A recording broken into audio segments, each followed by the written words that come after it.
Ya baik. Jadi awareness-nya itu yang harus dibangun adalah keyakinan bahwa ini tidak akan kembali ke situasi lama. Ya. Karena saya kira sebagian warga kampus sekalipun masih banyak berdoa nih Prof.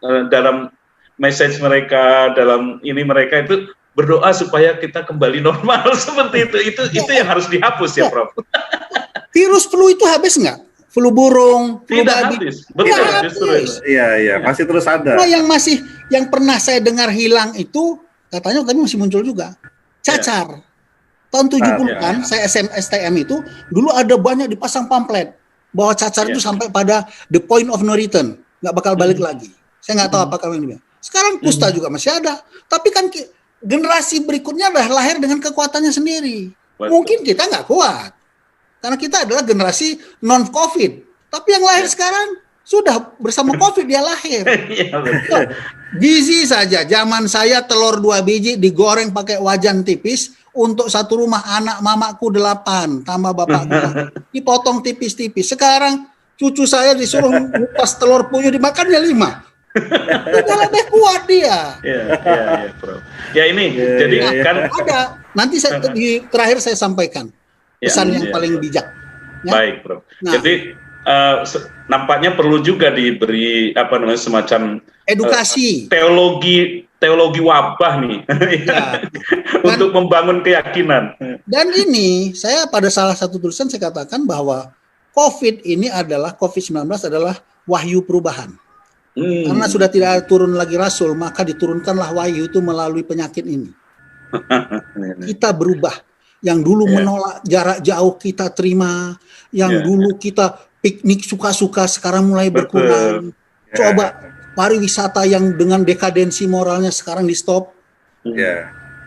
Mau AIDS pun udah nggak berani. Lebih takut sama COVID-nya kan? Dicadar semua sekarang kan? Pesan-pesan Tuhan untuk berubah. Dulu kita nggak siap. Sekarang ini juga, saya bukan berdoa, bukan mengatakan ini manfaat ya. Maksudnya bagus ada COVID, tapi paling tidak ada blessing in disguise, Bro. Ada blessing in disguise ya. Guys. Contoh, Nadiem ini tertolong dengan adanya COVID. Salah satu misi dia adalah digitalisasi pendidikan. Coba memaksa orang untuk pakai internet itu sulit. Sekarang semua lomba-lomba. Beruntung Nadiem terdukung dia. Itu maunya Tuhan juga berarti. Iya, maunya Tuhan. Ketika manusia tidak bisa berubah dengan cepat, Tuhan memaksa dengan jebret. Cepat kau berubah. Bisa dengan perang, bisa dengan wabah, bisa dengan bencana alam. Ya, berubah. Ini ada pesan. Ya, pesan Allah. Untuk kita berubah, wahyu perubahan. Coba kita jadi ikhlas, nggak merendahkan lagi homeschooling. Anakmu juga sama. Luar biasa. Ini bukan cuma sekedar pandangan tentang pendidikan, tapi juga tentang teologi wabah ini sepertinya masuk di sini. Teologi wabah. Iya. Besok kita pikirkan ini diskusi tentang ini lebih jauh. Baik, Prof. Saya sangat tertarik dengan awareness yang menurut Prof harus yakni bahwa kita harus ridho. Nah, itu tadi kan. Ridho dengan keadaan ini, dan kemudian akhirnya kita harus meridhoi hal-hal yang dulunya kita sepelekan, seperti itu ya Prof ya. Nah, tetapi dalam rangka ridho, kalau ridho sebelah saja kata agama kan kurang baik. Ridho dan diridhoi gitu ya.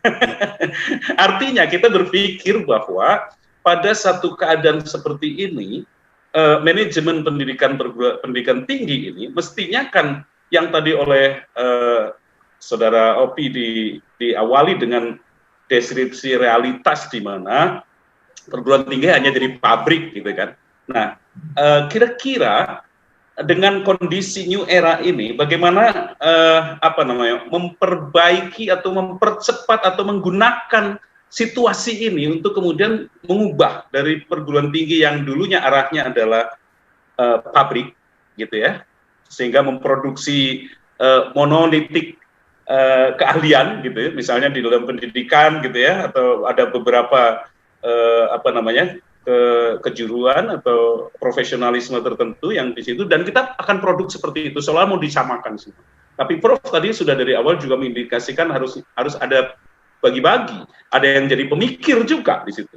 Nah, menurut Prof, bagaimana kira-kira di new era ini hal itu justru lebih bisa diwujudkan? Kira-kira seperti apa pandangan Prof nih tentang ini? Apakah ia lebih mudah diwujudkan dengan hybrid learning atau yang kombinasi itu tadi, Prof? Blended gitu ya. Apakah itu justru yang lebih akan mendorong kita bisa mewujudkan meninggalkan pola perguruan tinggi pabrik, atau justru akan sama nasibnya, Prof? Silakan, Prof. Seseorang itu bisa berubah cara perilakunya kalau terjadi shift of paradigm. Right. Kalau paradigmanya nggak berubah, nggak akan bisa berubah dia. Anda gencet-gencet kepalanya nggak akan berubah. Terutama yang PNS nih, Prof, yang sekolah negeri nih, yang perguruan tinggi negeri kayaknya susah berubah nih, Prof. Nggak juga. Nggak juga.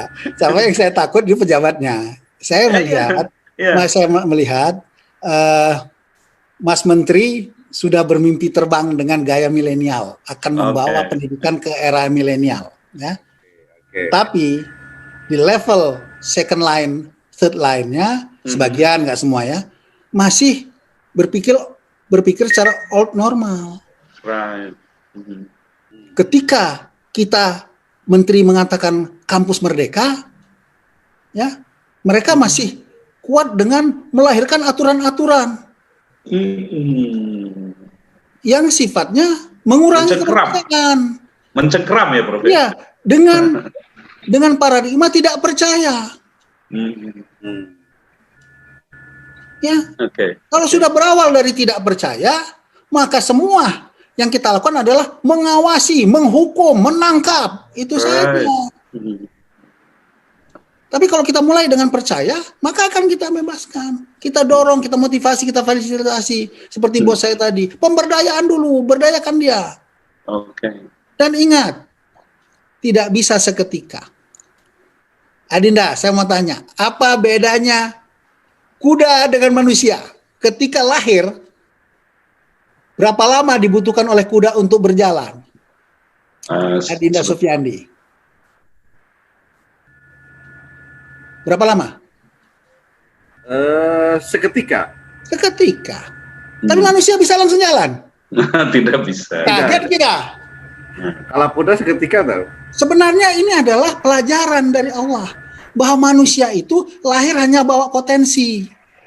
Pendidikanlah yang membuat potensi itu menjadi kemampuan. Buat proses untuk jalan saja sampai sekian, bertahap, berjuang, dilatih berjuang. Anak itu belajar itu ketika dia mau berdiri, jatuh, bangun, supaya dia kuat tekadnya. Dibentuk karena dialah khalifah. Khalifahnya bukan kuda, khalifahnya adalah manusia.